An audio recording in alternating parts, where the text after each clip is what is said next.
அன்பை வெளிப்படுத்தும் விதமாக ஏதாவது கொண்டு வாருங்கள் என்று 4 மாணவிகளை அனுப்பினார் ஒரு ஆசிரியர். ஒரு மாணவி கைகளில் மலர்களை கொண்டு வந்தாள். இன்னொரு மாணவி வண்ணத்து பூச்சியை கொண்டு வந்தாள்.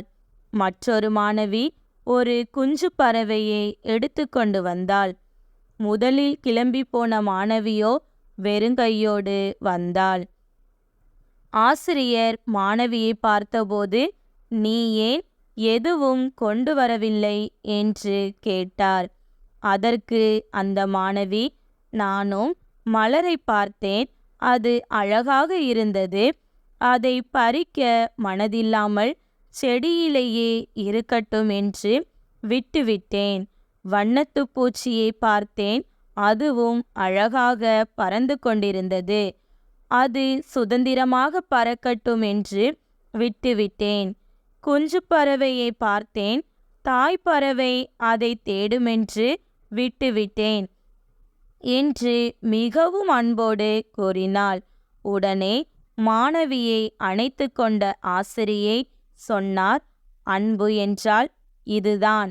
உங்களால் உலகிற்கு எதையேனும் இலவசமாக கொடுக்க முடியும் என்று நினைத்தால் அன்பை கொடுங்கள்.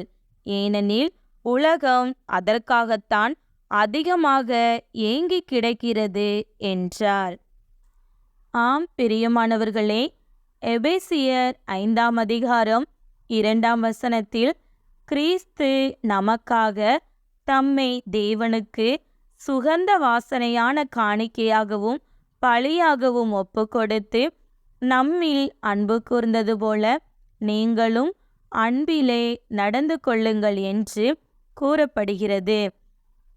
ஆம், கிறிஸ்து இயேசு நம்மேல் வைத்த அன்பினால் நம்முடைய பாவங்களை, அக்கிரமங்களை, சாபங்களை, வறுமையை எல்லாவற்றையும் சுமந்து நமக்கு நித்திய ஜீவனை தந்துள்ளார்.